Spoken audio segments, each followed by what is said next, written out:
opening bell of the NFL Stock Exchange podcast. I am Trevor Sikkema. No Connor Rogers for this mock draft episode. I know you guys are so disappointed, but don't worry. We have two phenomenal guests to take his place. I shouldn't say that. Nobody takes Connor's place. To enhance what would be a terrible podcast if it was just me. We have, to continue our collaborative guest mock draft series, Danny Kelly and Benjamin Solak from The Ringer here with me to go through a brand new what we would do mock draft. We're going through all the way to the first round. We're going to divide this bad boy up into three. So I'll take a pick, Danny will take a pick, Ben will take a pick, and then we will just continue that order all the way until we get through an entire first round. Danny, Ben, thank you guys so much for doing this with me, man. I've been really looking forward to this one. I think this is going to be a lot of fun. Yeah, looking forward to it. Can't wait. Everything's delicious. Oh, I was told I had to say it. I didn't really get like a toss, and so I was like, I'll just say it. There in the middle. You know, Ben, I actually had a tee up for you, which I'm still going to do for the Everything is Delicious. For those who might be listening for the first time, Ben and I used to do a podcast together called Locked On NFL Draft. Danny and I haven't done a podcast, although maybe we do in a different multiverse, Danny. I don't know. Right. Maybe we do, and our other variants are going to come in and just let us know what our intro used to be. But we're going to have some fun on this podcast. Danny's mine. Danny's mine now. You can't have him. I've upgraded a co-host in every category but hair. There was a downgrade on hair, but you had to take it. Look. Wow. I know you're telling the truth, but you didn't have to say it. Come on. I'm really excited to do this, man. This is a lot of fun to do on the collaborative mock draft series that we did last week with EJ and Brett. And now, obviously, we get to do it with Danny and Ben here. So, fellas, first and foremost, I just want to ask you some overall thoughts on the class. Y'all are digging into it. Ben, I saw you put out a top 40, I think, recently. Danny, You're doing all sorts of work with the Ringer's NFL Draft Guide. You're doing that for months and months in advance. So just y'all's thoughts on the overall class. It doesn't feel like it's the strongest class in the world, but there are certain position groups, I think, that are a lot of fun that I know we'll get into in this first mock draft. So, Danny, I'll start with you since you're the Draft Guide guy and Ben insulted me, and then I'll get to Ben's thoughts. He kind of insulted my hair, too, sort of. Halfway. That's true. We don't have to get to Ben. We can just go right to the mock. There we go. Come on. Jeez, man. Well, I walked into that one. Love you, Danny. Yeah. No, I think first off, it's fun that there's good quarterbacks in this class, or at least quarterbacks that are going to go in the first round. Oh, yeah. So that always makes things interesting. Sounds like there's going to be, I think there will be a lot of surprises in the first round, which is always fun just because after you get past the first 10 or 15 players, maybe we say this every year, but after we get past 10 or 15 players, I do feel like this class, anything could happen. You know, I'm looking at from 15 through 50, there's going to be just a lot of varying opinions on players, I believe.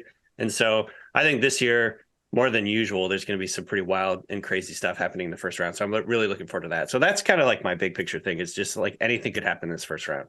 Ben, you did your most recent, or I should say, I guess, initial big board for this class. And you said that you're pretty sure you've watched all the good players. And you have 40 total. So what is that? No. That wasn't meant to be the presentation. The reason why I put out a top 40 is because that's the most people I could fit into a screenshot on my laptop. So I was like, all right, that's top 40. That's what we're doing.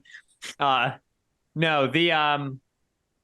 agree with DK that it's really difficult class to figure out what's going to happen. I almost tweeted out today. I was like, I feel like I know maybe what 2 of the first round picks are going to be. Yeah. And even then, like I don't know them for sure, and they're not 1 and 2, which is usually where you start. Like it's very tricky to figure out how this year's class goes in terms of like who gets picked where.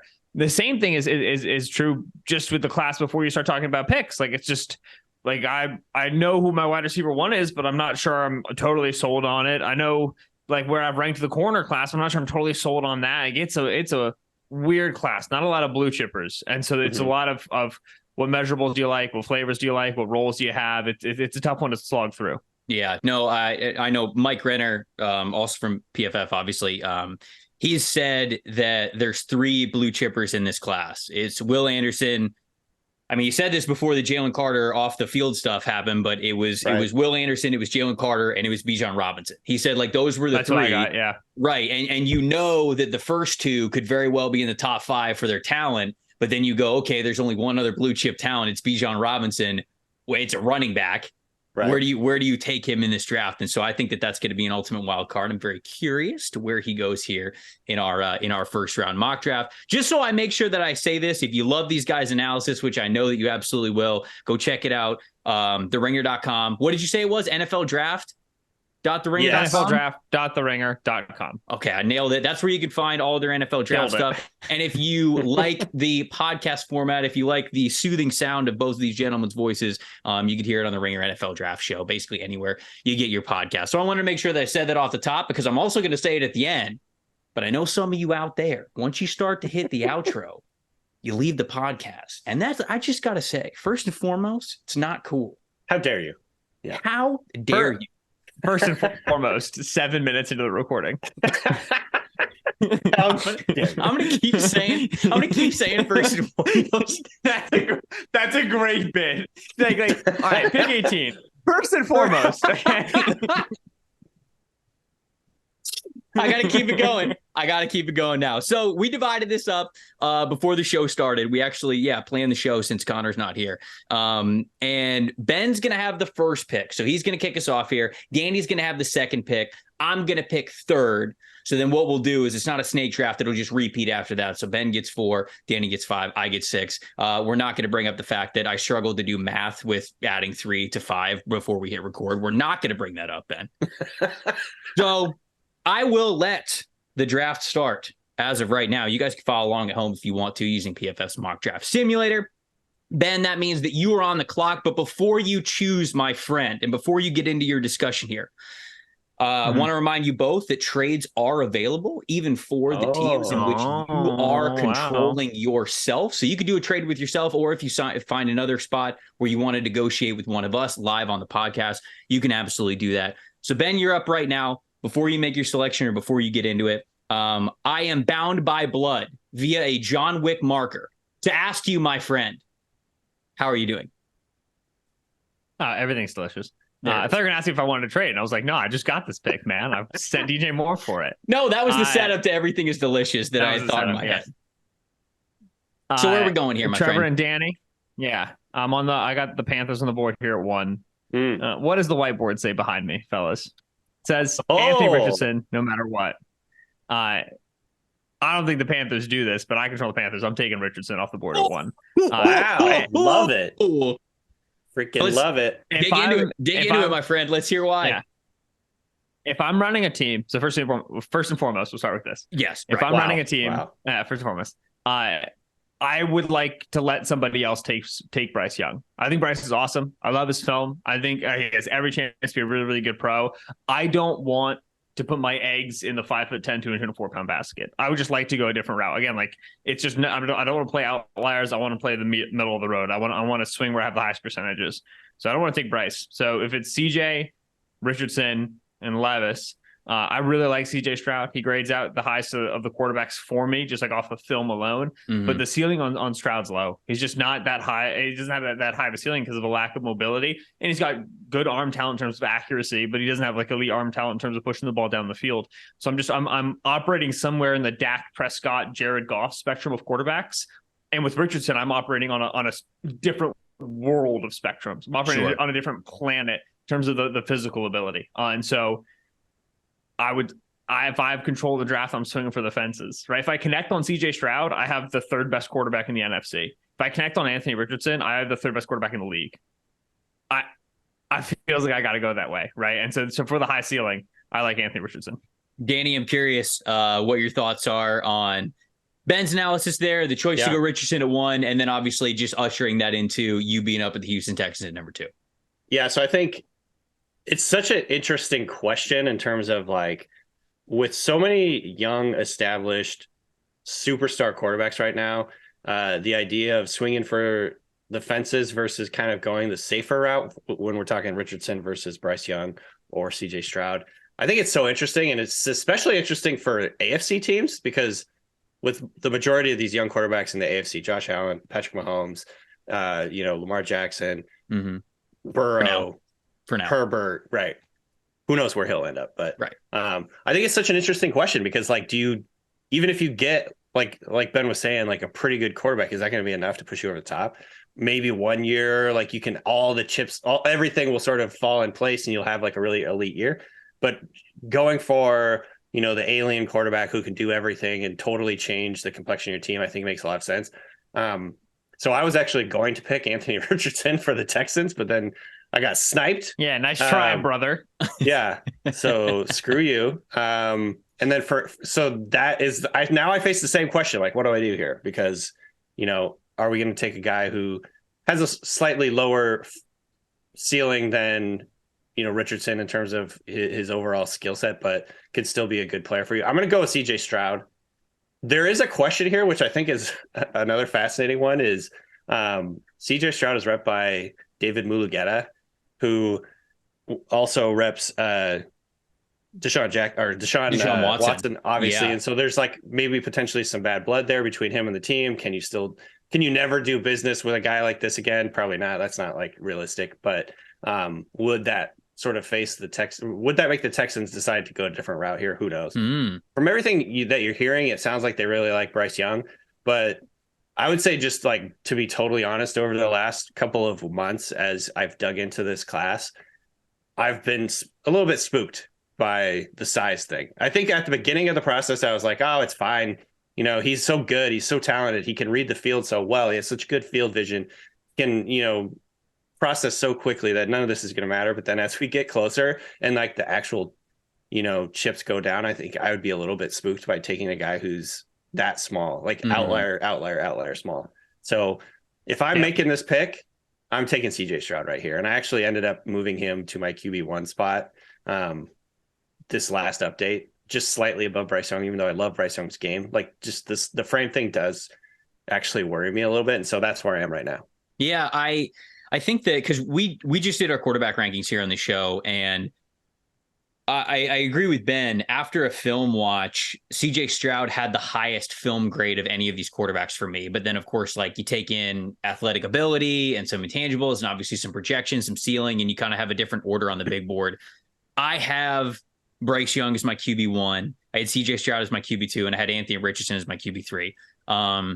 I said on last week's episode, I could very well have Anthony Richardson in that same bucket as Bryce Young and CJ Stroud, because they're both things that don't make them surefire prospects. And it's kind of the same thing with Richardson, right? A lot of people look at him, they go, oh, the accuracy. He's got to be so much better with consistency. It's like, yeah, okay, well, CJ Stroud struggled with pressure almost his entire, collegiate career. Like, are we going to ignore that just because of the Georgia game? And there's reason to believe that maybe that's the version of him that you're going to get moving forward, but there's still a projection there for Bryce. Obviously, it's the size. Do you want to bet on an outlier like that at number 1 overall? It's never really happened. And so I think these are really good points that you guys are making, but we've never seen a mock format that started Richardson and Stroud, but that's what I love so much about doing the what we would do mock draft, because it's very different. So I'm up with the Arizona Cardinals at 3. Before I make my decision here, because Richardson and Stroud being off the board is, I think, different than Bryce and Stroud being off the board, which we often see in mock drafts. What's the percentage that you guys think Arizona even makes this pick at 3? Do you think it's higher than 50%, or do you think they're really trying to get out? No. Yeah, I was going to say like 25, 30%. I think it's their job. Yeah, it's their job to be like, we'll stay and make a pick. I love to make a pick. Right. Love picking. Picking's great. Picking at 3, ooh, baby. However, no. No. I would put the chance that they make this pick at 3 at 15, 20%. So I also agree with you. I think that it's at least less than 50%. The odds are higher that they don't pick here. Who's trading up, though? Right. Like, I don't think Vegas is really in the conversation anymore. I think that they're going to stay put. It doesn't feel like Chris Ballard wants to even have the chance for somebody to think that they pulled a fast one on him to move up 1 spot to get a guy that he might have been able to get it for anyways. So why aren't the Raiders trading up? So I don't think the Raiders are trading up because the contract that they gave Jimmy G, I think, allows them to stay at 7 and say, hey, if a quarterback falls to us at 7, fine. But we're not really trying to move up to 3 to go get one, because the price is probably going to be really high to move up. That's just my opinion.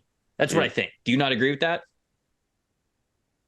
I mean, like, I would be fine with it if they stayed at 7 and got a quarterback there. I don't think you're guaranteed one of the top 4 makes it to 7. I don't think so either. Like if let's say like the Titans are at 11. DJ was Daniel Jeremiah was saying that the Titans are trying to move up 11 to 3. So let's say they do it. Let's say the Falcons have been head faking on Ritter. Let's say the Seahawks at 5 want to get in front of the Colts to go get Will Levis because they love him so much, or Bryce Young because they love him so much in these circumstances. All of a sudden, your little, we just signed Jimmy Garoppolo. Now we can stay at 7 plan becomes, we are starting Jimmy Garoppolo. And that's not as good of a plan as it sounded. Yeah. You know, I guess this is what we would do mock. And, you know, if I were the Raiders, I wouldn't want to do that. I think I've talked a lot about what I think the Raiders are going to do. How many picks? How many picks? The Raiders at 7. How many picks is it? Their normal amount, right? They're past the Julio trade. They don't have a 4th round pick, but they have the rest of them. Yeah, what's it Titans at 11. Who controls the Titans? Danny does. Yeah. Danny, do you have any interest in moving up to number 3 to select the quarterback? Shoot, that's a tough question because this is the what I would do thing. I don't think I would. If I'm running the Titans, I'm not moving up. Okay, so because it doesn't sound like either of you are super in on Bryce or Levis to where I'm going to convince either of you to move up. Am I correct in saying that? I think if I'm doing the game of what I would do, like I think there's a chance one of those 2 guys falls to me. So that's why I'm staying right there. Okay. All right. Ben, I assume you're not. I'm the Raiders at 7. And if I'm the Raiders, I'm the Raiders at 7. I'm probably making the call. Okay. All right. Okay. Yeah. We can do it. And this is what we would do mock draft. So let's see. Okay. Do I actually send you something? What do you want? Yeah. Hold on. All right. The draft chart number for Arizona is 2,200. For the Raiders at 7, it's 1,500. So it's a difference of 700 here. Okay. But take a future second. A future second? That's it? Nah, come on. Oh, we're going to see you guys try to haggle over this? No, come on, brother. Fine. Take a future first. Look. Whoa, future first? Yeah. I give you 7 and my 2024 first, and I trade up to 3, and I go get my boy. You can't say no to that. I think that would do it. Absolutely not. Yeah, you could definitely do that. That would definitely do it, but for this, I think you could get away with doing it. Take it. No. Look. Take it, Monty Austin-Fort, rookie, newbie. All right, fine. F you. This is Dave Ziegler. This is Dave Ziegler, who's the GM of the Raiders, who used to be a Patriots guy, and Monty Austin-Fort, the GM of the Cardinals, used to be with the Titans, used to be a Patriots guy. They're bros. Hey, Monty, what's up? How you been? How are the kids? Take my future first. All right, deal. Okay, right. Then because you are the team that was controlling them, and you go up to 3, you make the quarterback pick at number 3. Who you taking? Yes. Okay. So remember how earlier I was like, I would not take Bryce Young. Oh yeah. I do remember you saying that. Yeah. Probably at this point, I'm taking Bryce Young. Because now, firstly, he's fallen a little bit, which is nice, right? Secondly, I don't know if the Raiders are going to be that hard committed on Levis, right? Just it seems like the Levis market is cool, save for one team, which is Jeremy Fowler of ESPN's like, yeah, the Colts really like Levis, and nobody else really does. So I think Levis at 4 to the Colts is kind of something that we're seeing more commonly recently. But I feel like if we're in the position where Bryce Young falls out of the top 2, which listeners might be like, there's no way, right? It could never happen. I disagree. Like, we're 3 weeks out, and we've still yet to get like a strong Panthers are leaning CJ Stroud. Nor do we have, like, this is a big thing this year. Nor do we have a strong, like, the Texans really love Bryce Young. Like, everybody's just decided Bryce Young to the Texans for months. Yeah. But at no point has there been like a prominent national reporter. Like, there's been Texans buzz. Right. There's not been a prominent national reporter being like, the Texans are really in on Bryce Young. And so I don't think this world is actually that crazy of a world. And that's important to note. But the Raiders at 7 move up to 3, get Bryce Young, feel like they get their quarterback of the future, feel like they get a defining franchise guy. Love it. Yeah, so obviously it's what we would do mock draft, and that means the most here. I don't know if Josh McDaniels would pick Bryce Young, but I certainly would if I'm the one trading up to go draft him. So, all right. Bryce Young at number 3 to the Las Vegas Raiders, which, Ben, now you are on the clock with the Colts at number 4. Because that's how, Oh, this is electric. I'm going to trade all my picks out, be done by pick 10, and then I'm going to log off. I'm going to go eat dinner. Okay. So, Raiders podcasting, baby. Dude, I'm taking all the quarterbacks. This is the easiest thing I've ever done. Will Levis at 4 is going to the Colts. I brought that up. I didn't even know. I remember I was picking for him. Oh, my God. This is ridiculous. The Colts are at 4. Yeah. Mathematically speaking, if they don't trade back, one of the rookies is going to be there. And organizationally speaking, if Chris Ballard doesn't draft a rookie quarterback in the first round this year, Jim Irsay is going to lock him out of the building. It's going to be Jamal Adams showing up to the Jets facility. It's just not going to work. All right. He's out. He's done. And so to me, like, I've seen some recent swing back of like, oh, maybe Ballard doesn't have to draft a rookie. No, he does. Like Jim Irsay is going to, the board's going to be 4 players big on night 1. And Jim Irsay is going to be making sure it's 4 players big. I think that they're comfortable with Levis at 4. Levis, I think, makes sense for the Ballard prototype in terms of being like a prototypical height, weight, speed, size guy. I don't even like mind it. Like I think Levis has somehow weirdly become underrated in this whole quarterback discourse. I agree. Like we just ride the waves of like he's overhyped, he's underhyped. We're gonna end up right in the middle. 2022. Yeah, 2022. Like, was it great film? But tools wise, you're like, oh yeah, that's a first rounder. And then you watch 2021, you're like, oh, like this worked. Like this worked recently. Like this in an NFL offense, we got it. I like Levis. I like him at 4. His cast last year was horrific. One of the worst offensive lines in the country. Bad. One of the worst receiving cores in the country. Play calling, play designs were bad. Like it was never going to be good for Levis. It was just never going to be good for him. Now I will throw a wrench into this, which is really great that you're doing this, Trev. Good job as a podcast host doing this right now. 4 picks in the draft. The Lamar Jackson domino could also be into this for any, any of you gentlemen that wish to jump in on it. If you think that a team should go all in. Take us back to number 1. I control the Carolina Panthers. There's a MVP quarterback on the market. Or we could just say, all right, we don't know what's going to happen with that. Obviously, we'll just kind of like let it be and see what happens after that anyway. So, all right, Will Levis, as we say many times on this podcast, you are an Indianapolis Colt. We've been saying it for months. We think that we're putting it in the stars here. So, Danny, we love it. Yeah. You are now up at number 5 with the Seattle Seahawks. I mean, this is like a perfect scenario for me, I think, for the Seahawks, because the Seahawks, it does feel like they're just doing the smoke and mirrors thing. They went to every pro day for all the quarterbacks, taking selfies, posted it on like their official channels, hundreds and hundreds of thousands of millions of people knowing that they're like in love with these quarterbacks. DK, as a Seahawks fan, I do have a quick question. Whose idea do you think that was? Big Pete Carroll walked into the office one day and was like, my granddaughter just told me about something called a selfie. And she said, if we take them with all the top quarterbacks, people we know, like, who thought of this plan? That is an excellent question. It does feel more like Pete Carroll than John Schneider. It feels like Pete. Yeah. So, of course it's Pete. You got a picture in the background, Ben, of him standing there shirtless next to DK Metcalf. So, of course, it's got to be Pete. Elite moment. Exactly. Wait, hold on. Do you have the urine chart behind you? The championship urine level chart? I have do you see that? Oh my God. Yeah. If it's like the orange. Tom Herman. Trevor, I want you to know, as my ex-podcast co-host, I've had this board up since the beginning of the 2022-2023 NFL season. Nobody has commented on the dry hydration chart. The first podcast we do together, you're like, is that the Tom Herman hydration chart? Which, if you don't know what the Tom Herman hydration chart is, you should look up the Tom Herman hydration chart. I've never noticed that. He accuses anybody of not having like translucent pee of basically being a bad teammate. I have Pete Carroll meeting DK Metcalf shirtless. I have Tom Brady holding up 4 fingers when he thought it was 4th down. I have Will Muschamp teaching the Texas locker room where we call chop. Exactly. I got a lot of good stuff up here. That's really good. That's really good. All right. So anyways, Danny, please, number 5.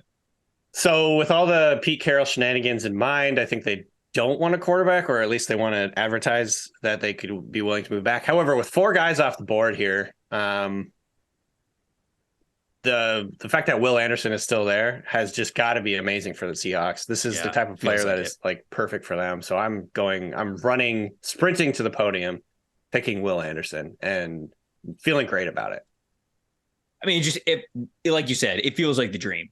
You Yeah. know, they're getting a player who, all things considered, when you're looking at all sorts of big boards, I mean, I got to think that Will Anderson's consensus spot on a big board is going to be like 2 point something. I mean, he's either going to be people's number one overall prospect, number two overall prospect, or at very worst, number three overall prospect.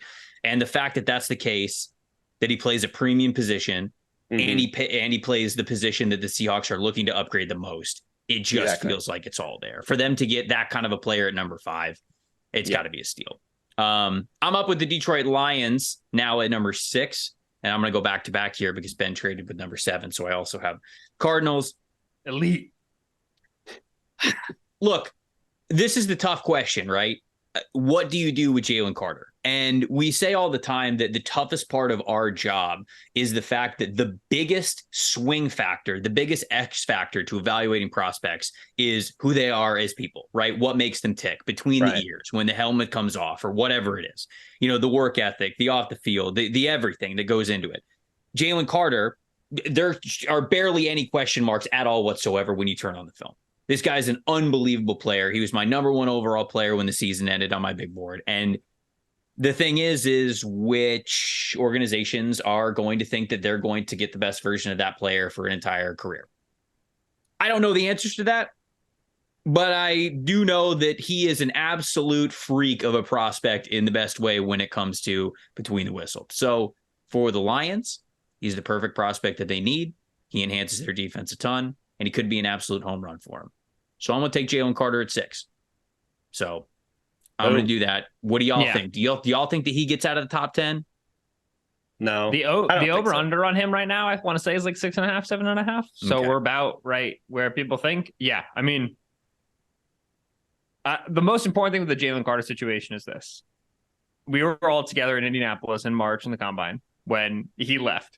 We woke up one morning and Jalen Carter was gone, and it's because he was going to be arrested and bailed out. And I don't know the correct technical police terms, but that was the whole thing was going to happen because he was involved in that reckless driving incident, which ended with a tragic loss of life. The NFL in Indianapolis at the combine heard this and went, "Oh yeah, we'll have to look into that. That's it's serious stuff."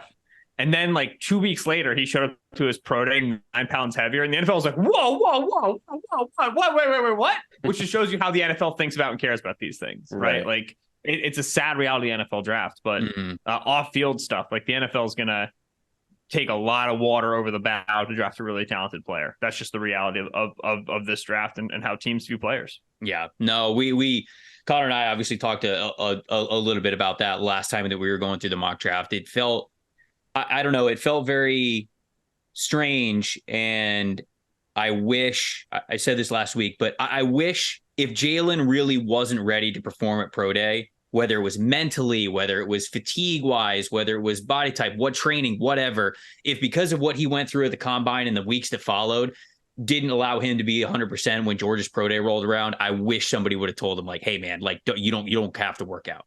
Like because the people aren't going to have the right sort of mindset or sympathy for you when you're going through that. Like, oh, he's exhausted. Oh, he's 9 pounds heavier. Oh, he's not sure.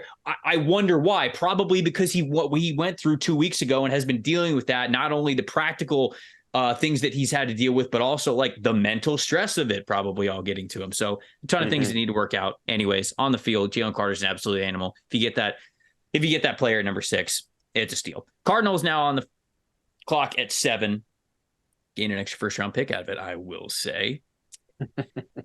This is what I would do mock draft. So I think I'm going to go Christian Gonzalez. That makes sense to me. It's him or Devon Witherspoon, because I freaking love Devon Witherspoon. Same.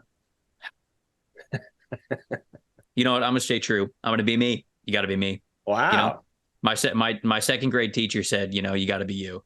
And so, you know, I'm going to honor right here. Devon Witherspoon, number 7 overall to the Arizona Cardinals. They need a corner bad. Yeah. And Devon Witherspoon's tape is sick. So that's where I'm going. Yeah, he's a difference maker, impact player, but he's also like going to up the intensity on the entire defense, which I feel like the Cardinals of any team needs, like a tone setter.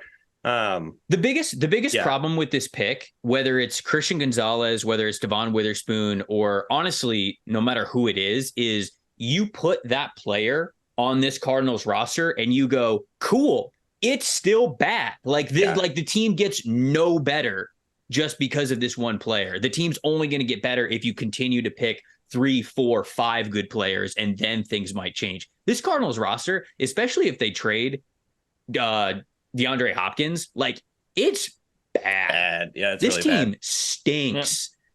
And Kyler's probably not even going to play it all next year. At that point, what is he, 2 years into a monster contract? Are you looking to trade Kyler next offseason because he's not going to line up with your winning window? You know, like we've had this conversation on this show before, but you think yes? You think that they'd be into that, Ben? 100%. And Caleb Williams at USC is the season we think Caleb Williams is going to have at USC, which is a Heisman caliber season, which is the exact season he just had last season. Yeah, buddy. Yeah. As the grass starts looking greener on the other side. Yeah. Cardinals start losing a lot of football games. Kyler could absolutely get on the trading block for that. All right. Anyways, I went Devon Witherspoon at 7. Who's up now? Ben? I'm up, I think, with the Atlanta Falcons. Yeah. See, this is where the math got me before the show. Gosh, learn how 3 works, man. Can't. Won't. All right. So I got the Falcons. They have needs in several different areas. They not could quarterback if you ask them. Well, maybe let's do the Lamar Jackson thing right now. Why don't we? Oh, you can. You can. I'm trading for Lamar Jackson. I'm giving up this first round pick to the Ravens. Who's going to have the Ravens? Oh, who does have the Ravens? Ben, you're the guy in 3s. No, it's 22, so it's DK. Is it? There we go. Perfect. Yes. It's collusion. I mean, the Lamar situation is collusion, but this also. I know. Dude, you can do this if you want. Wait a minute. I'm trying to do the math here. I got 8, 11, 14, 17, 20. I don't have 22. Oh, because the Dolphins pick isn't there. Oh, I got hacked by numbers. That's cheating. So it's who's Ben. After me? Ben, you have the Ravens. I have numbers that are 11. Okay, yeah. 11, so I'm giving 14, I'm signing the offer sheet. 20. I'm giving you my next 2 first round picks. Are you accepting that deal? I mean, I think for the sake of Lamar's never going to play for the Ravens gang, he's very angry at them. Okay. Yes. All right. You know what I mean? But should we do this here for the Falcons since they're literally they're not going to do it? That's my only thing. We're going through a mock draft exercise and I can give you the points. I can give you the extra credit that you would have done this. Mm-hmm. But it just seems like it's That's not the issue with what would you do? Right. Right. I think that's fair. If I was them, I would trade for Lamar. I'd sign that offer sheet, give up the next 2 first round picks. But since that's probably not going to happen, let's see here.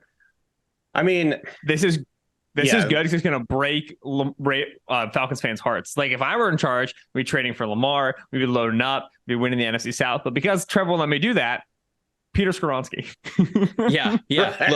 Right. Look, I'm a Bucs fan. You think I'm gonna let you get Lamar? Absolutely not. I'm trading for him at number 19. Collusion again.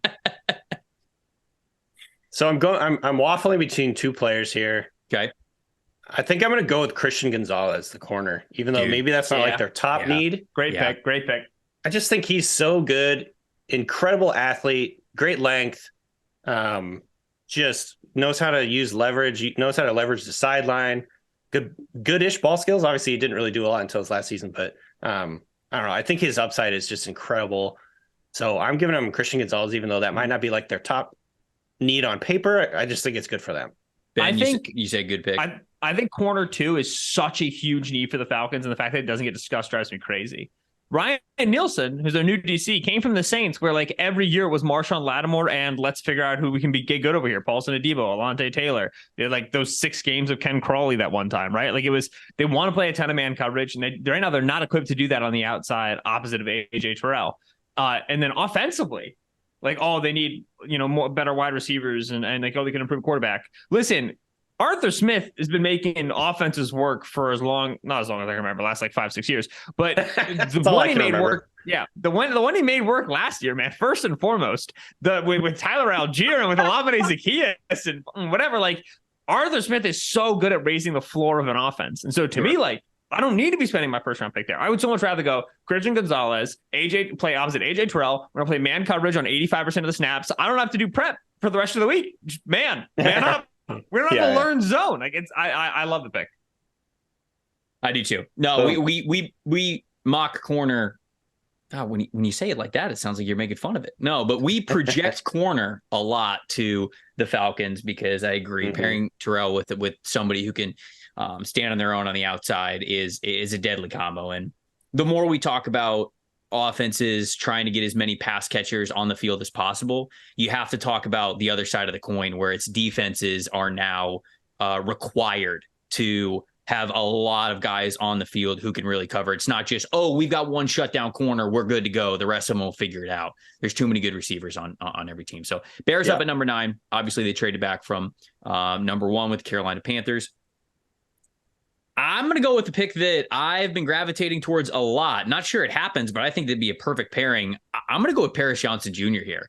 I love Paris Johnson's versatility. I mean, he not only played guard and tackle during his career at Ohio State, he played right guard and then left tackle. So like this guy has dealt with the footwork of being on the right side of the line and the left side of the line for full seasons. And the body type, the talent, he's definitely an offensive tackle, but whatever you want to do with Braxton Jones, you can do. I think this allows Tevin Jenkins to kick inside full time where he might be better. So if you want to keep Braxton Jones at left tackle, if you want to be comfortable with that, I think that Paris Johnson Jr. can be a great right tackle as well, or you could flip it however you think that you're getting your best 5 out there. So all of a sudden, I think the Chicago Bears offensive line looks a lot better than it used to with Paris Johnson Jr. So I'm going to go with him as offensive tackle 1 at number 9. I had the Eagles at 10. I'm telling you guys right now, I'm happy to take a trade back. And so if you guys have teams that want a Tyree Wilson, who's falling right now, he's available at 10. They want a Bijan Robinson, who in my opinion is like falling right now, but I know, whatever, it's a running back thing. If anyone wants to move up, come get the top wide receiver. Yeah. Anybody? No? Okay. I think if I'm moving up for anybody, it would be either Nolan Smith, Joey Porter Jr., or Deontay Banks. Nolan Smith ain't getting past 10, brother. I was going to say. Come get your boy. Well, that's what I'm saying. Like, if I'm moving up for anybody, I think I'm moving up for either Deontay Banks, Joey Porter Jr., or Nolan Smith. That's it. Yeah. There's no quarterbacks left, so, like, Washington moving up, Bucks moving up. Like, I don't think that's not happening. Nobody's that crazy about Hendon Hooker, right? Okay. No. If nobody's moving up, I can make the pick. I'm not moving up for anybody but a quarterback, and all the quarterbacks you could probably make the pick here. That's very sad because I don't want to. You tried, though. Well, hold on. Oh, your podcast, buddy. This dead air's on you. I'm looking at I don't control the Jets. You actually do, Ben. I was thinking about the Jets. I think the Jets might be in a spot where, first and foremost, I don't think they're moving 13 for Aaron Rodgers.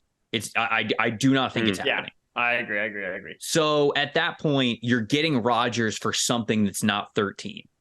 You have to make sure the offensive line is as good as it can be, at least for next year. Maybe you're getting Rodgers for 2 years.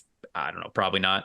But like, that's where my mind goes. Either them at 13 or the Patriots at 14, because the Patriots also need an offensive tackle, and the Titans need an offensive tackle. Maybe the Texans would draft an offensive lineman, and the Jets are also going to draft an offensive lineman. So the Patriots would almost have to move up for desperation. But is Belichick going to move up? Because it's not really his thing. And there's so many tackles left, right? Only Paris Johnson's gone off the board. So Peter Skoronski's left, Broderick Jones is left, DeJuan Jones is left, Anton Harrison is left. Like, there's so many guys. Yeah, I think the Eagles make the pick. Have to pick here at 10. Yeah. We talked it out. Would you be trying to move back, but you couldn't? The Eagles are not taking Bijan Robinson here. Like I would, but I won't do that for the sake of realism because there's no chance, snowball's chance in hell that they take him. Dude, so what you would do mock, and this doesn't derail everything. But the last time we tried to do that, you were like, no. Okay, so I kind of just vetoed the Lamar thing because it's quite literally public that this just has no chance of happening. I'm telling you, the Eagles not taking Bijan is as close to public as it can be. Look at Google Howie Roseman, Wikipedia. Look at his background. We're good. It's public. All right. We know. I would certainly allow you to pick Bijan here, and I think that would still uphold the mock draft exercise. But if you don't want to, you don't have to. I'm gonna take Joey Porter Jr. Okay. Yeah, I think man out here told me that Nolan Smith isn't moving past 10 and he doesn't take Nolan Smith. I was trying to get a trade. Just a liar. Okay? Just such a liar. I'm trying to generate trade. On my board, I have Keely Ringo ranked higher. But again, like for the sake of, I think keeping it within the realm of reality, I don't see him going that early. Okay. Porter Jr. though is an extremely likable corner. He and Deontay Banks are neck and neck on my board. And for the sake of the Eagles, I think they prefer Porter Jr. to Banks. The corner situation in Philadelphia got handled, right? Both James Bradbury and Darius Slay were like not going to be Eagles there for a second, and then they both came back, which is great. But they're both over 30, and the Eagles have no outside corner depth. The biggest, best kept secret of the Eagles' entire Super Bowl run was if one of their 30-year-old corners went down, they had Zach McPherson and Josh Joby coming in, and those like didn't know anything about these guys. You haven't seen Howie Roseman draft a lot of early corners in his career, but it's still a premium position. And I think that Porter Jr. is a lovely little developmental guy. Obviously, he's great. He can play right now. He's got the length. He can play man coverage, but he does need some polishing around some rough edges just because he's super grabby, gets a lot of penalties. So to me, that's just like a solid pick at 10.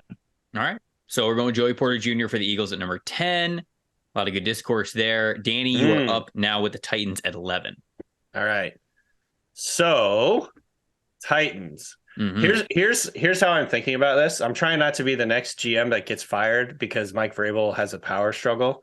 So I'm trying to pick a player that he wants. Of course, is the deal. That's also another reason I did not trade up with Bryce Young in mind because I don't know what Vrabel would think of that. He likes big guys, I feel like. Oh yeah. So he likes the talls, as Justice Mosqueda, I think, would say. So let's see. The Titans sitting there at 11. They could literally go in any different direction. I don't know. Tyree Wilson's still there. That he is. Yeah. I kind of feel like he's just like a good pick for them. He feels like a Tennessee Titan to me. So let's do this. Oh yeah, for sure. Yeah. Big man.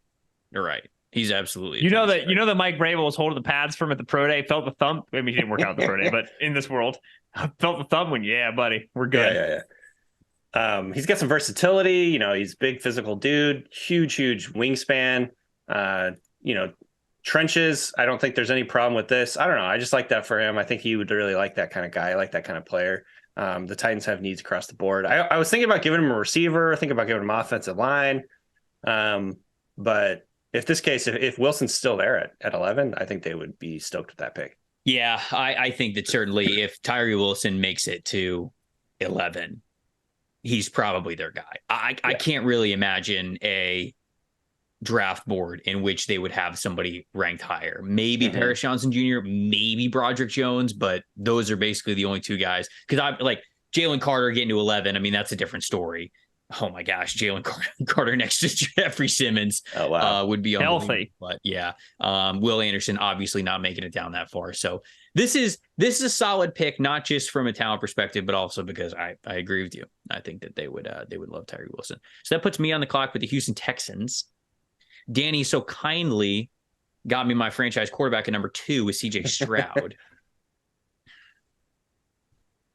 This is like where the GM gets a pick and then the coach gets a pick. Oh yeah, it is. That everybody feels good. This is good. Yeah. This is good. All right, so woof, that wide receiver room. Do it. Robert Woods, Noah Brown, Bunch Nico of slots. Collins, Amari Rogers, John Mechie III, Steven Sims. All right, so this one's either Quentin Johnston for me or Nolan Smith. Because they also got no juice at pass rusher right now. All due respect to Gator great John Grenard. John Grenard, baby. Yeah. Who I like. Five and I a like half John. sacks. I like John Grenard. But or would they pick Jackson Smith and Jigba? Or would I pick Jackson Smith and Jigba?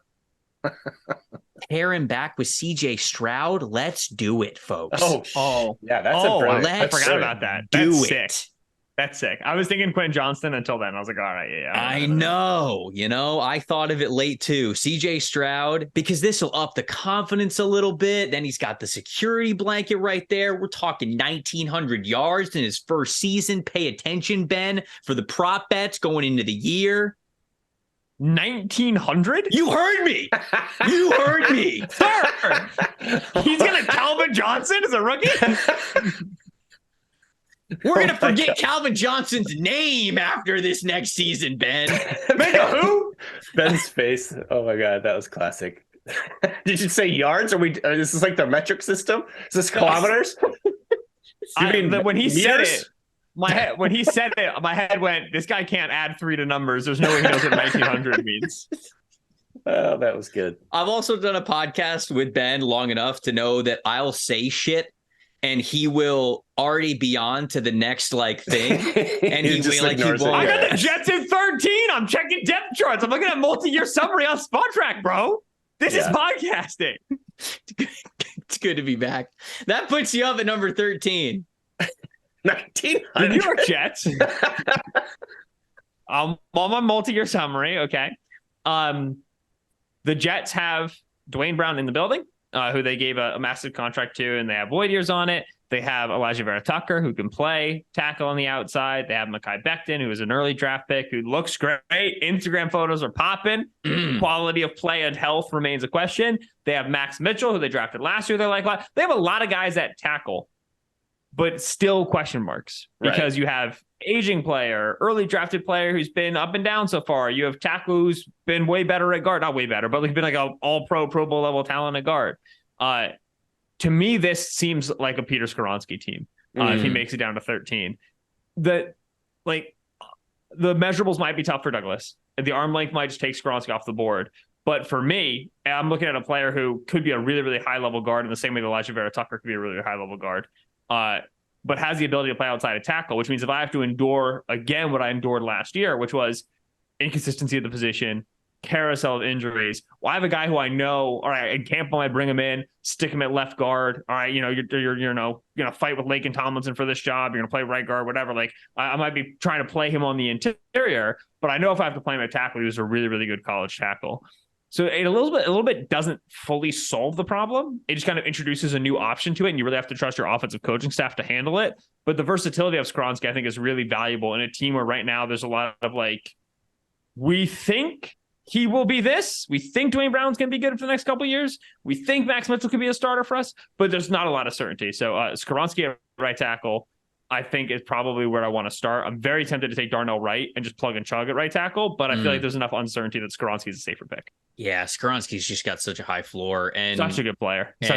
Yeah, and look, the Jets already have that versatility with Elijah Vera Tucker, right? I mean, as you're kind of going through the offensive line there, he's somebody who has guard tackle versatility to him, and if you get another player who has that guard tackle versatility, let's say worst case scenario, their two offensive tackle options are gone, then all of a sudden you just kick both of those guys out the tackle. You can replace them on the interior a lot easier than you can replace them on the outside. So I like that strategy a lot. I think that's a really great pick. DK, you're up at 14 with the Patriots.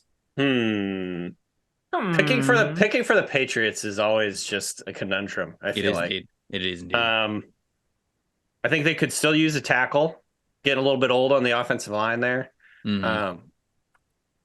Obviously, they could use a receiver. I don't know if, I want to go down that route with them just because they consistently suck at picking receivers. Yeah, but you're in control now. That's true. You're cashing checks. You're the man. You know who the good receivers are. Do you? Oh, yeah, I know. I for sure know. Yeah.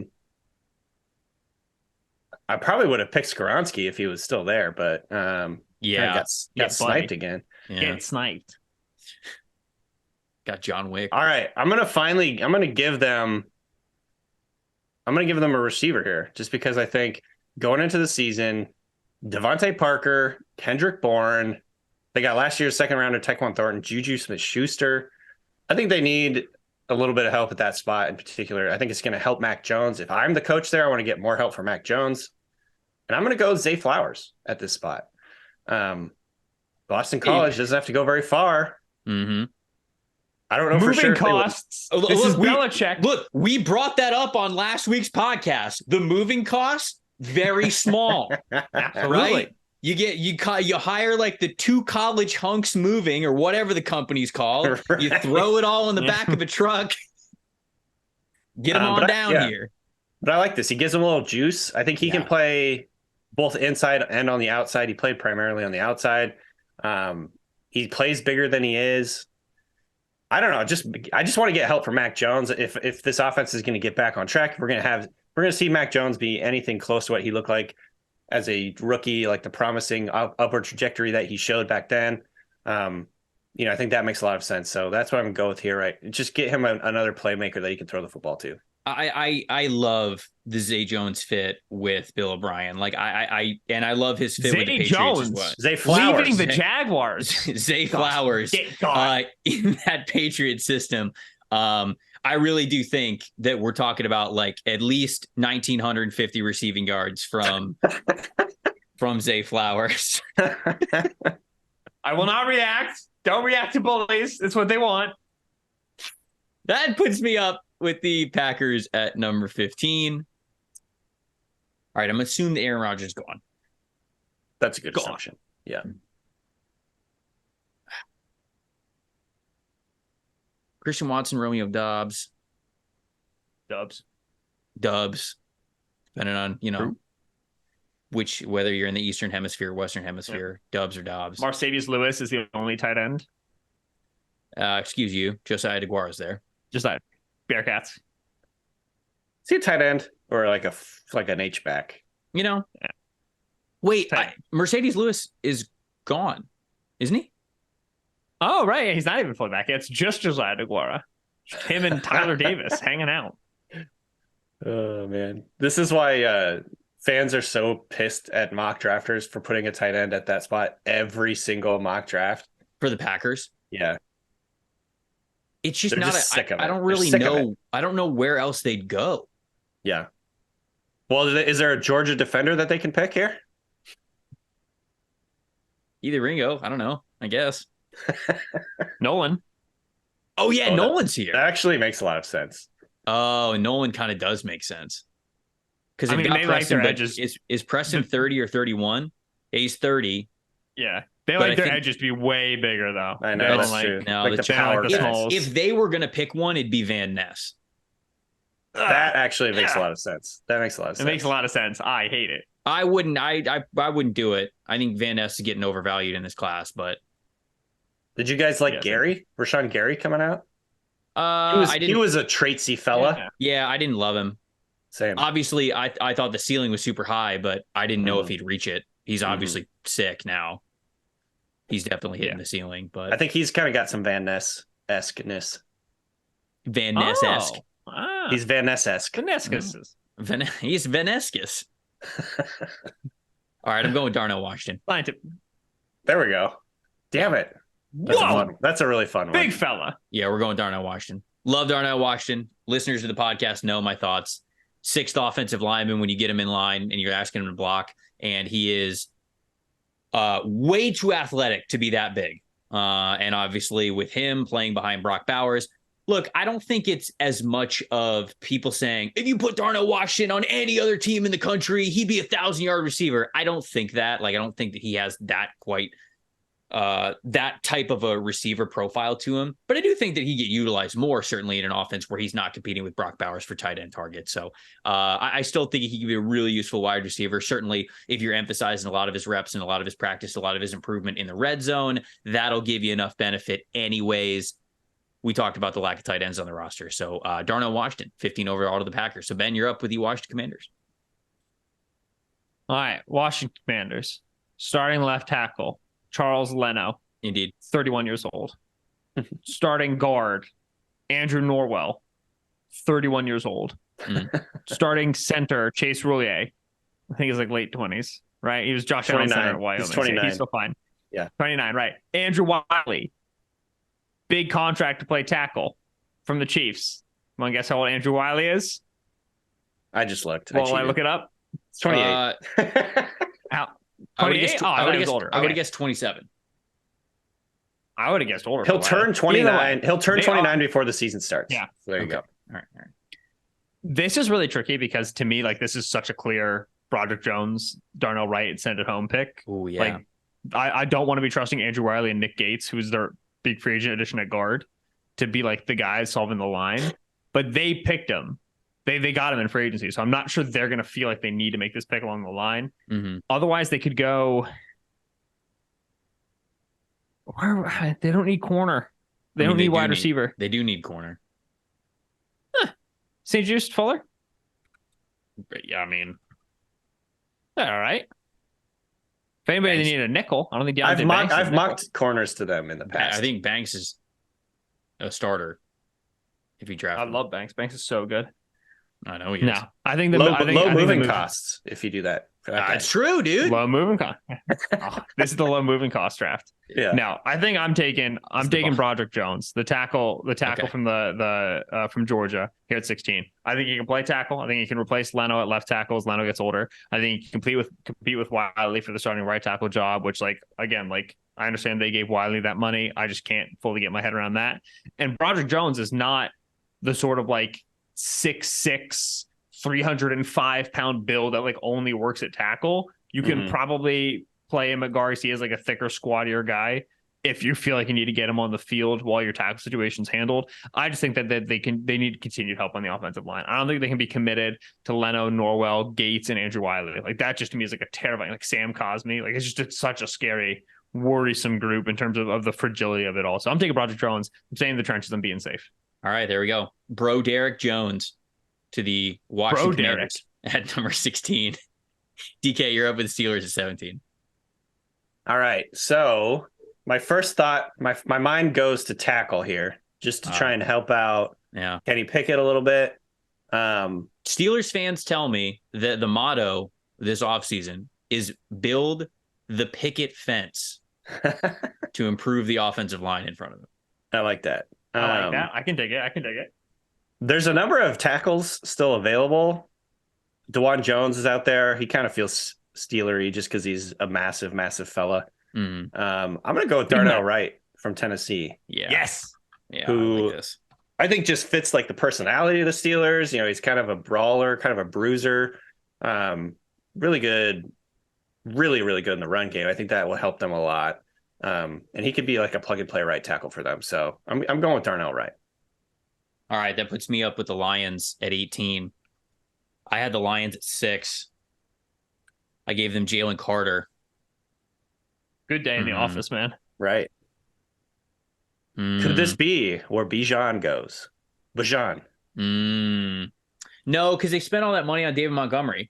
Oh, yeah, that's true. I forgot about that. So they got Montgomery. They have DeAndre Swift. I mean, sure, they could pick Bijan. I don't think they will, and I'm not making that pick here. Lions fans get super mad at me when I draft a tight end for them because they're burned from the TJ Hawkinson handling. I think I'm going to go Quentin Johnston because that would then give them a wide receiver trio of Jameson Williams, Amon-Ra St. Brown, Quentin Johnston with Josh Reynolds and Marvin Jones Jr. behind him. Yeah, getting the big receiver. Getting the big receiver, I like a lot. Yeah. So look, Lions fans, I know you're mad at me last week, but now I come back to you with Jalen Carter and Quentin Johnston. If that doesn't make you happy, I don't know what will. Ben, you're up with the Bucs at 19. Don't blow it. Who do you want? Anthony Richardson. Sucks to suck, Chief. Who do you want? Just about got him. Did Nolan Smith get picked yet? No, he didn't. God, he's such a buck. Nolan. So it's either Nolan or Anton Harrison, honestly. Both the tight ends are there. You don't want a tight end? I was thinking Mayer. If they picked Michael Mayer over Anton Harrison, I'd be legitimately mad. There's who plays left tackle for this team right now? Great question. No one. Are they not moving Wirfs? Are they not moving Wirfs? Yeah, but the thing is that if they move Wirfs, then who plays right tackle? It's Nick Leverett. Nick Leverett is technically You made that name up. Does play. Who's the kid from JMU? Stinney. Aaron Stinney. Right? Yeah, Aaron Stinney. Yeah, he is also a professional football player. He is. Never heard of him. I don't think either of those guys can start at left tackle. Who's available on my tackle board? It's Anton Harrison. That's pretty much it, right? Dewan Jones. Dewan. He has no experience at the left tackle spot, though, right? No, but here's the thing. I think Tristan Wirfs is good enough to play left tackle. And they have come out, like Jason Light has come out and said, we have talked about moving Wirfs to left before.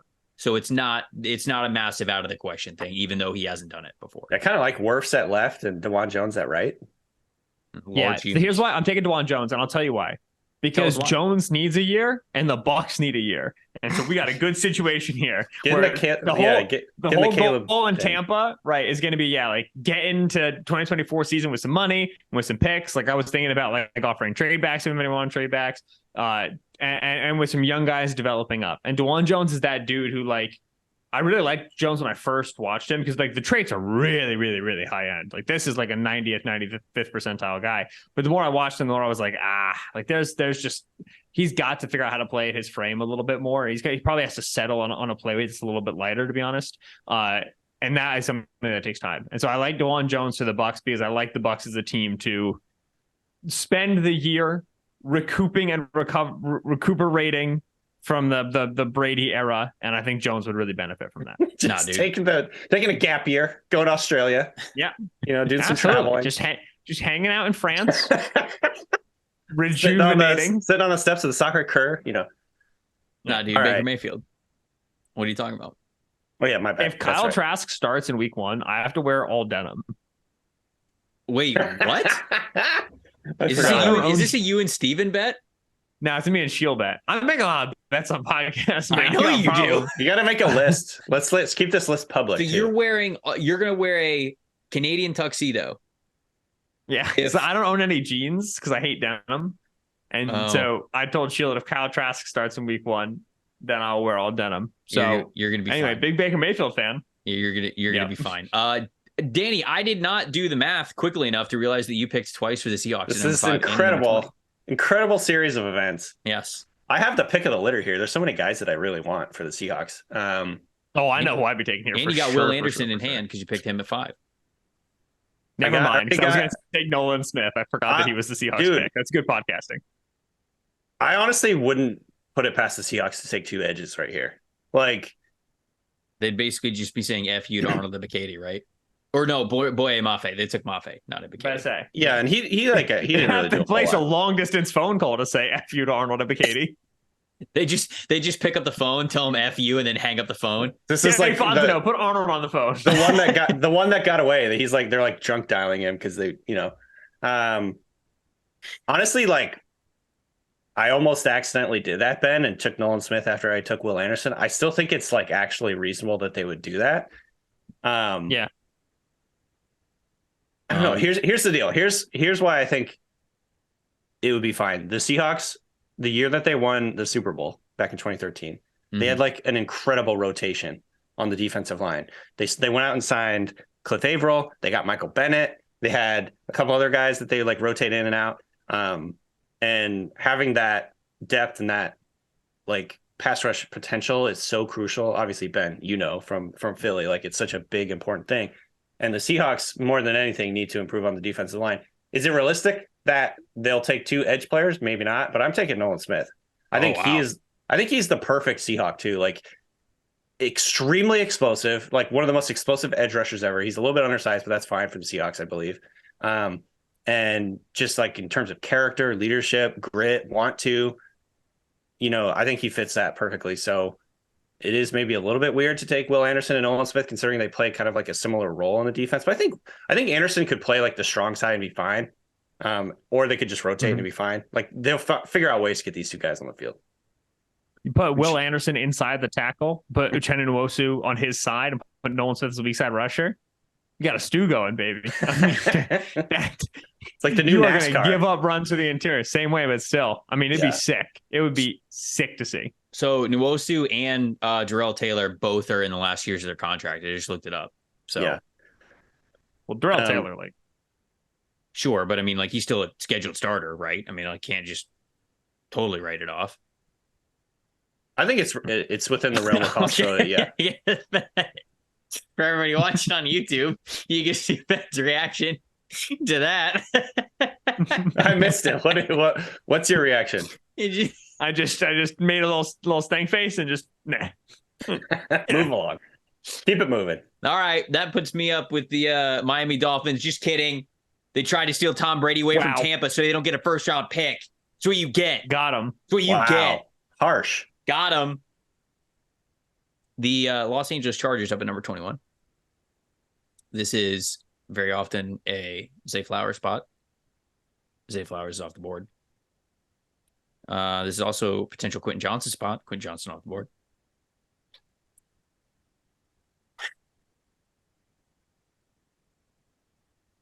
I don't mind Van Ness here now. I know who I'd be taking. Because he gets to sit behind Bosa Joey and Khalil Mack. I also don't hate Miles Murphy here. Miles Murphy getting top 10 hype, top 5 hype was way too much, but now I do think we're swaying in too far in the wrong direction. Like I do think that Miles Murphy can be good. He's just not somebody who you're going to play right away and you're going to get a ton of pass rush production. But again, him sitting behind Bosa and Mack could be nice. If JC Jackson can't bounce back, they need corner. Yeah, JC's got a major knee injury. It wasn't playing that well beforehand. I know it's that's a tough ask. I think I'm going to go Banks here. No. Yeah, let me check. Just trolling. Let me check the depth chart. Were you going to pick up for the Ravens? Yeah, Ravens are picking at 22. They were trying to sign Darius Slay. Marcus Peters' last leg was 2 years ago. You can't even be charitably called as on his last legs. Deonte Banks falling to the Ravens is like an insane pick if they get it. I think that's such a good mid-round pairing. The play style makes sense. The temperament makes sense. Not a far drive. Moving costs. There we go. It's important. Devastated. I didn't officially pick it. Did you click it on your screen? Because then you can't go back.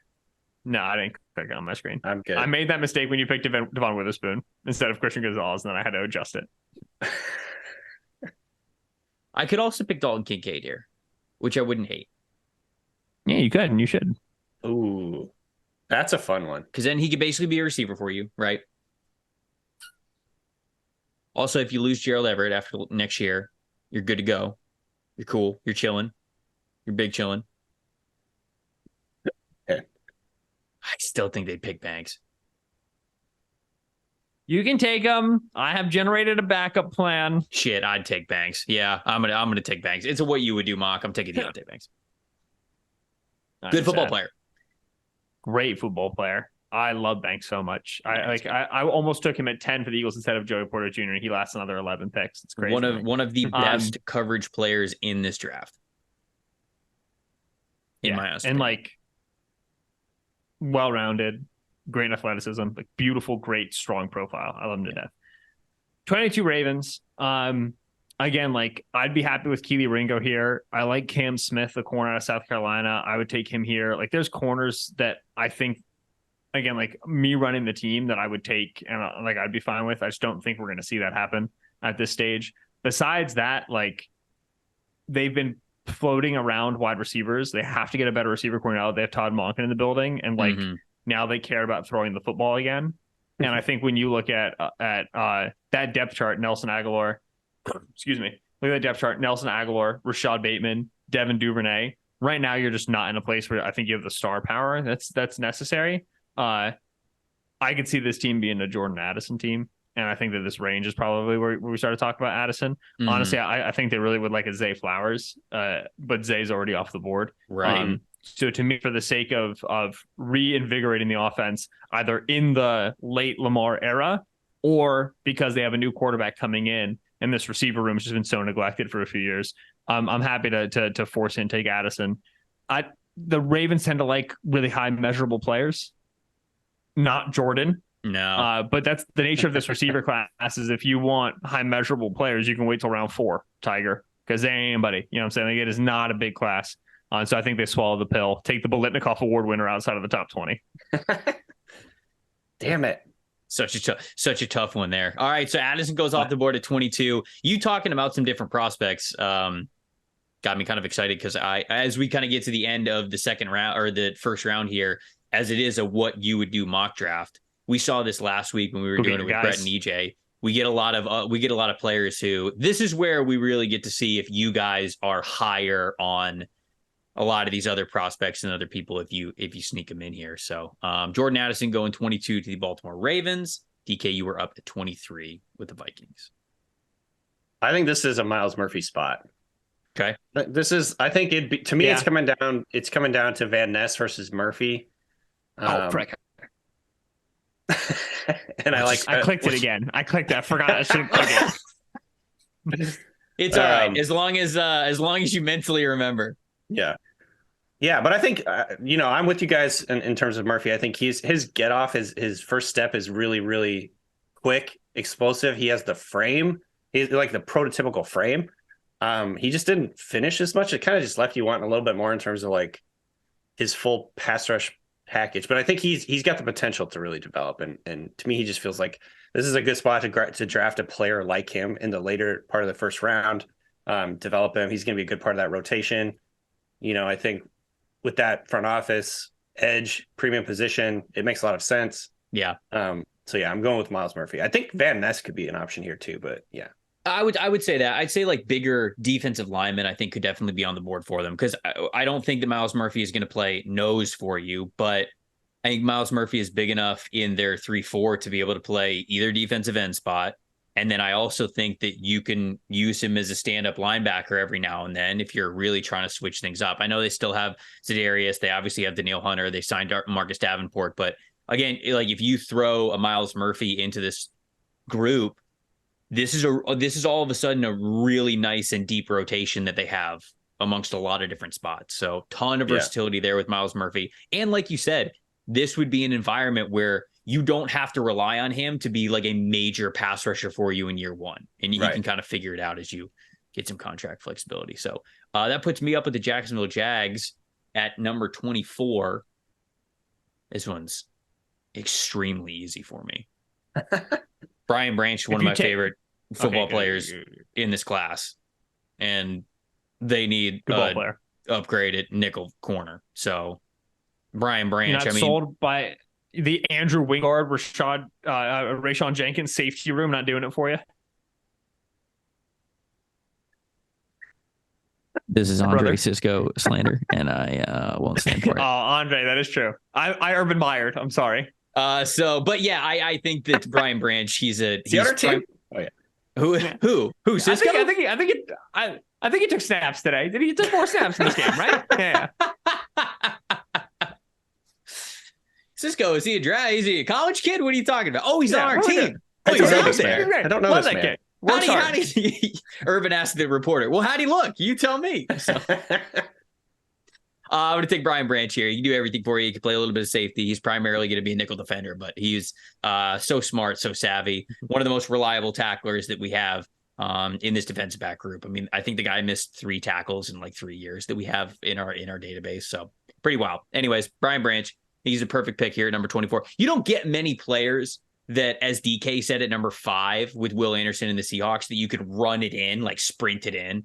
You don't get that many opportunities at number 24 in the draft. And if Brian Branch is still there, I feel like that's exactly what the Jags are going to do. So, Ben, you are now up with the New York Football Giants.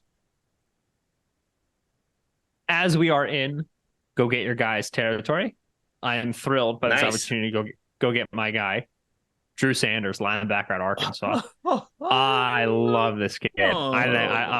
This linebacker class is dreadful. I am out on most of the guys that people are like fairly in on. But the one saving grace is Drew Sanders. 6'4". This is Jack Campbell erasure. I don't get the Campbell hype at all, man. Oh, come on, brother. Iowa. Campbell's the best tackler. Iowa, good Yep. explosive drills. Iowa. Yeah. When football happens, when they change football to be played exclusively in a 3-yard by 3-yard box, Jack Campbell's going to be the next Brian Urlacher. Until then, the thing about Drew Sanders, though, 6'3", 240, and can fly. He's an ex-edge at Alabama. He's got legit pass rush ability, and put him on the Giants. Obviously, they gave the big contract to Bobby Okereke, but this was a really, really rough linebacker room last year. Sanders' size is going to be really beneficial to them because they tried to get size in the building last year and struggled in that regard. And his speed is going to be really beneficial to them. They're going to be able to play him on the outside, put him in blitz positions, right, where he can pretend to be aggressive, right? This is a Don Martindale defense, right? This is a defense that wants to be able to put guys on the line as if they're going to blitz and then drop them. That's Sanders' best role in the NFL. Is to play the Micah Parsons role on 1st and 10. Okay, middle linebacker. But once they're getting a pass down, stand up on the edge, rush a lot of the time, be successful, drop in coverage a lot of the time, be successful. To me, it's a perfect fit, a position I need. I love Sanders for the Giants. Don't call him Don. Don't call him Don Martindale. Don Wink Martindale. There it is. Thank you. Top one experience of Indianapolis this year was seeing all the other coaches wearing street clothes and then Don Wink Martindale walking around with Giants ball caps and sunglasses looking exactly like he does on an NFL sideline on any given Sunday. You saw if you're going to coach, who is that? Is that Dennis Allen? Is that what Dave Ziegler looks like with Don Wink Martindale? No question. That is Don Wink Martindale, and he is identifying himself for me, and I appreciate that. Nothing beats free, baby. Free clothes that he gets for coaching. If they ask him, hey, what's your favorite part of coaching? Oh, free hoodies. Free cutoffs. All right, DK. You're up next. You're up with all right. Dallas Cowboys at 26. This is a tough one. There's a couple of players I like here for the Cowboys. And there's a couple tight ends I like for the Cowboys. I'm going with the tight end here. Okay. All right. It's between Kincaid and Michael Mayer. And I'm going with Kincaid, and here's why. Okay. If you go look at the last 3 seasons, Dalton Schultz targets 89, 104, 89. If you give Dalton Kincaid 95 targets, he's going over 1,900 yards. I'm telling you. Easy. The most common yard metric ever used. 100%, brother. But I'm seriously, but more seriously, like he is Dalton Schultz, but like with a just actually good. I don't know. Sorry Improved for the Dalton. You're trading out a Schultz for a Kincaid. You're just right. You're at the Dalton position. You're getting better. Yeah, to me he's just like so much more dynamic. At the catch point, after the catch, he can pick up yards after the catch. I think if it was down to the actual decision makers for the Cowboys, they probably would pick Mayer just because they want to like run the rock and everything. But if I'm picking for them, I'm going with Dalton Kincaid because he is just so dynamic up the seam in the red zone. Yards after the catch, he's so smooth. He's one of my favorite players in this draft. I think you have to have the right plan for him, but like with the way that Dak Prescott loves to target the tight end position, I think this is the perfect fit for him. So Dalton Kincaid. Bills are up at 27. I don't know, dude. I mean, Don't take him. This is the 3rd pick in a row in which the guy that I want to take at the next pick would make sense for your team. Don't touch him. Who, Bijan? I'm not telling you. Okay, well, I'm not going to draft Bijan because every time I draft Bijan, Bills fans are like, You've never heard of Damian Harris? They're like, no, James Cook's wearing number 4 this year. I'm like, oh, okay, good, true. That's true. Good point. I would like to draft him an offensive tackle, and I'm not going to lie. Normally, when we get to this point, DeJuan Jones or Darnell Wright are on the board. Neither of them are here. Anton Harrison, because I would like to upgrade Spencer Brown's spot at right tackle. Anton Harrison's still here, who I like Anton Harrison. But Anton Harrison has exclusively played left tackle for Oklahoma. He's got a lot of experience there. I don't know what the transition is like for him going to right tackle. I don't think anybody does. I don't think they're going to draft at a corner. They have Elam. Benford played well last year. I'm not going to draft a linebacker. No, they lost Edmonds. They got so many guys on the defensive line they've already invested in. I know. This team is good. It's a good football team. Wow, sounds like they should make an AFC Championship game. Receiver? See, That's what I was thinking. I mean, yeah, but if I'm going to pick a receiver, it's probably going to be Downs, right? And I like Josh Downs. I also like Khalil Shakir. Like, I think Khalil Shakir could be good. Think Are you about not a Jalen Hyatt here? Hyatt believer? No, I'm not. I'm not. I mean, same. It is kind of tough. Yeah, some of the receivers are just off the board at this point. You probably want to Okay. wait till the second round. Yeah. Let's talk. Like, let's go do like just like straight best player available. Bijan. Elijah Cansey. Bijan. But I'm talking about like I'm looking at the PFF board right now. Elijah Cansey, defensive tackle out of Pittsburgh. Brian Brisset, defensive tackle out of Clemson. This team struggled on the interior last year, right? Ed Oliver is a fine player, but I don't really think it's what you wanted with the top 10 pick. And then DaQuan Jones also like a fine player, but like they don't have the fullness of depth of defensive tackle I think they'd like to have. So that's where my eyes went. And then my eyes also went to wide receiver, where I think that they really believed in their homegrown guys, right? Isaiah McKenzie, Gabriel Davis, right? Like these guys that we drafted and we feel good about our young guys, and they just didn't get the return on investment they were hoping, such that adding to the room wouldn't surprise me. Those are the two spots I went. Yeah.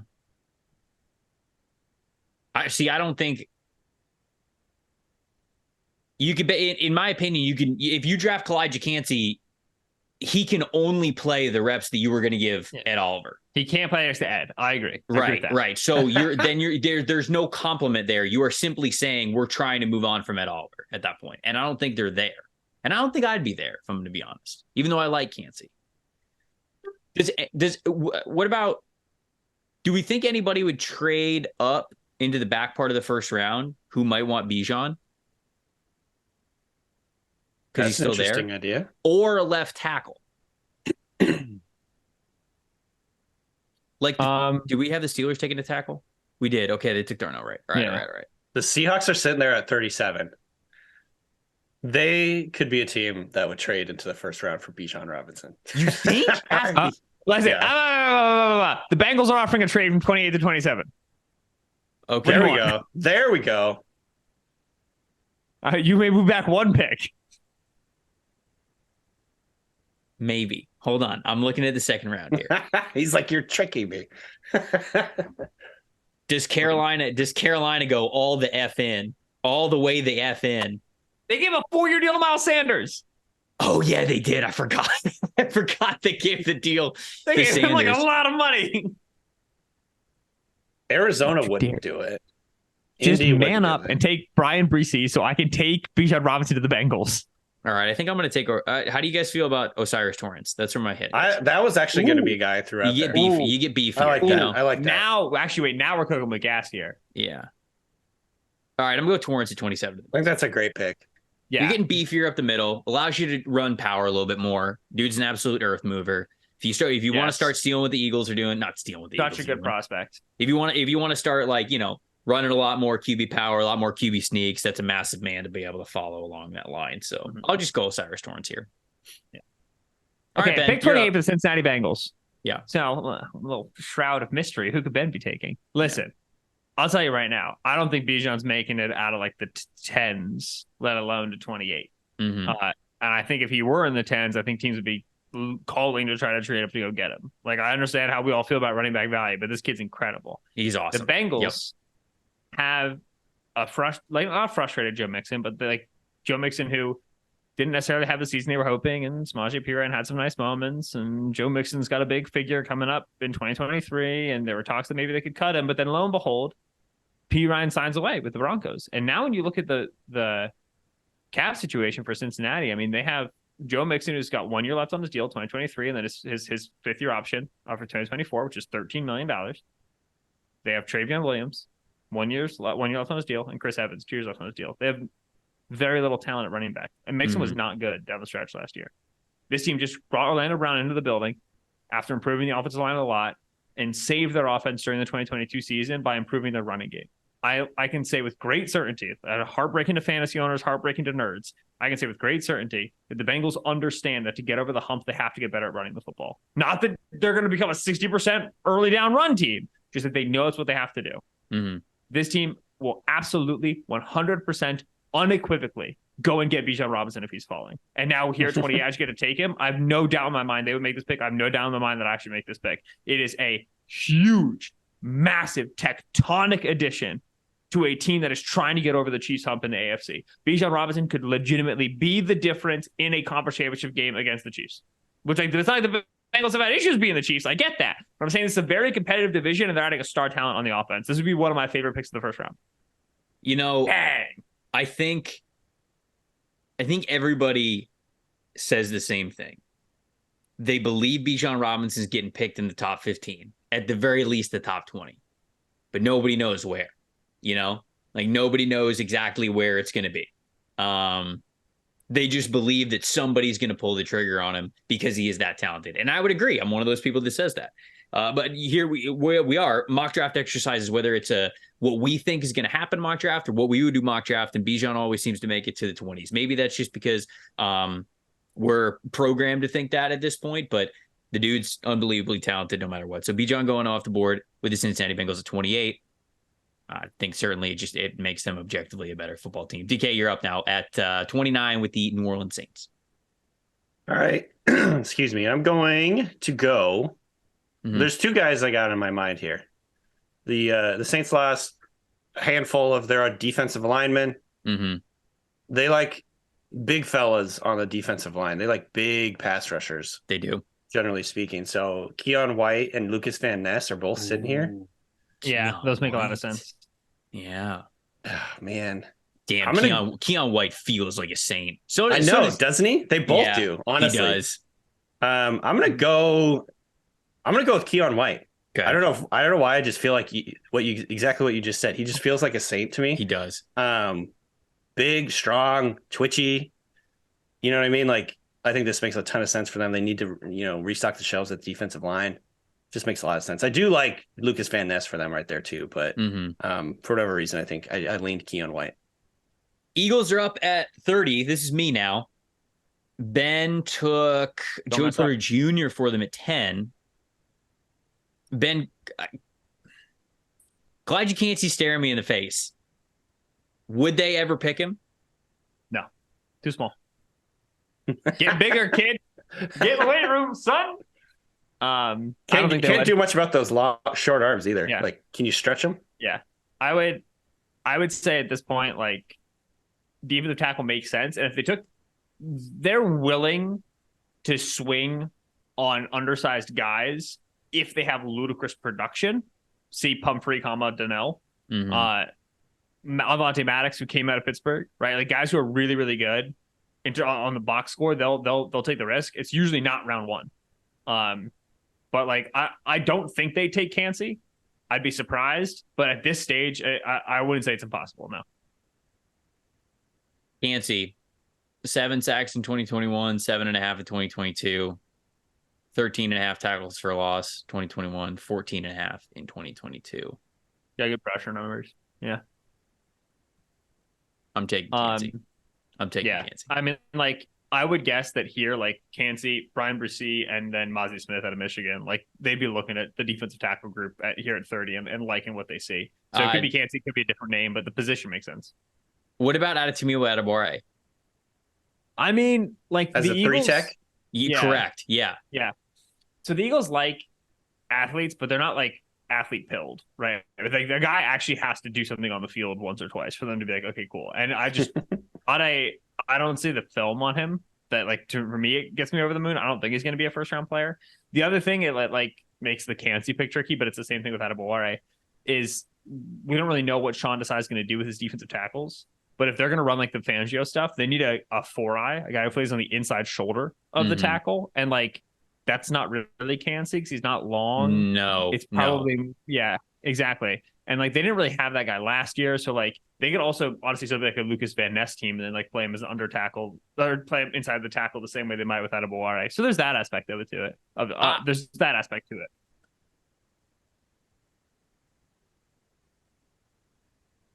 I'm gonna take Kancey. It's what we would do mock draft, and I love Kalijah Kancey, so I'm going to take him. But I wanted to ask Ben about the realism of this because it feels like, to me, I felt like if the team had this pick, they'd be taking Lucas Van Ness. He's just big, explosive, needs some development. they have the guys already at edge for this year and maybe next year to where like you don't need him to be a massive producer for you. But in 2-3 years, he could be. So I think they're on the table, but I'm taking Collab Mock at 30. Yeah, and like I think the three of us as a consensus here aren't super high on Ben Ness, right? Because like I'm here at 31, and you have the Chiefs who like they just added Charles Omenihu, but their defensive end room is Omenihu, big long, George Karlaftis, not a big long, decently sized guy, Josh Kondo, big long guy, and then like Frank Clark, Carlos Dunlap. Like these guys are at the door. Like they need to continue adding at edge. I would imagine again, like if they're picking, they're probably taking Lucas Van Ness. I'm taking Will McDonald because I like him better. Okay. I think he's a way better player. Will McDonald's got length. Yeah. Big. Explosive. Implies also size, like weight, like density, which our boy William just cannot hold the weight that he would like to. He's a 240-pound rusher. But honestly, like when he gets to stand up, he's a decent run defender. And on a room that's got like Karlaftis and Omenihu, who's going to play wide a lot. So I think that'll be to his benefit. I think he can be a Frank Clarkian sort of rusher in terms of like winning that outside angle, right? Winning with length, being that quick guy up the field and creating that back of the pocket that lets other guys clean up the rush. Like I think he can fill that role. I like McDonald. I expect McDonald to sneak into the end of the first round. That'd be my guess as we stand here 3 weeks out. Like I said, I don't know anything. But he has the sort of profile that usually does. And for the Chiefs, defensive end is a rich position, right? We saw Keon White go. Lucas Van Ness is still on the board. Like the end of the first round is really good for edge, and I think that's what makes a lot of sense for them. All right, I'm going to ask both of you about some players that did not go in this first round that you would shout out that you maybe thought about, some guys that you still think have a chance there that you like in the rest of your top 50, but I'll give you some time as I recap this draft between the three of us, which is a what we would do mock draft. Ben started us off taking Anthony Richardson at number 1 for the Carolina Panthers. DK said CJ Stroud for the Texans at number 2. I took Ben traded up, took Bryce Young to the Las Vegas Raiders at number 3. Yes. Will Levis went to the Colts at 4. Will Anderson to the Seahawks at 5. Jalen Carter to the Lions at 6. Devon Witherspoon to the Cardinals at 7. Christian Gonzalez to the Falcons at 8. Paris Johnson Jr. to the Bears at 9. Joey Porter Jr. to the Eagles at 10. Tyree Wilson to the Titans at 11. Jackson Smith and Jigba to the Texans at 12. Peter Skoronski to the Jets at 13. Gonna have to see what Connor thinks about that, but I'm sure he'll approve. Zay Flowers to the Patriots at 14. Darnell Washington, the Packers at 15. Broderick Jones to the Washington Commanders at 16. Darnell Wright to the Steelers at 17. Quentin Johnson to the Lions at 18. DeJuan Jones to the Bucks at 19. Flipping Tristan Wirfs over to left tackle. Nolan Smith double dipping some athletic edge rushers to the Seahawks at 20. Deontay Banks to the Chargers at 21. Much to Ben's chagrin. Jordan Addison to the Ravens at 22. Miles Murphy to the Vikings at 23. Brian Branch to the Jags at 24. Drew Sanders, a new name to the first round, which we haven't said too much, to going to the Giants at 25. Dalton Kincaid to the Cowboys at 26. Osiris Torrance, after a long discussion, to the Bills at number 27. Bijan Robinson, hopefully putting the Bengals over the top at number 28. Keon White, who just feels like a New Orleans Saint, to the Saints at number 29. Kalijah Cansey to the Eagles at 30. Howie Roseman be damned. And then Will McDonald to the Chiefs at 31. Danny, I'll start with you. Any players who just didn't make this first round that you think really have a chance to be first round players, or just guys that you really like that you think deserve to be there? Who are some names? I mean, Michael Mayer from Notre Dame, the tight end. He's the first guy that comes to mind. Tight end is such an interesting position. It's a very deep class. So you might see a few guys fall just because there's so many good tight ends in this class, and Mayer could be one of them. But to me, he feels like invite him to the green room or whatever, and he'll probably be picked in the first round. But he, to me, is maybe one of the most talented players that didn't get picked in this. And then I do like Lucas Van Ness. I think is a classic mid to late first round pick because of the traits. Him and like LJ Collier, baby. Miles Murphy. Just young. He's not like LJ Collier.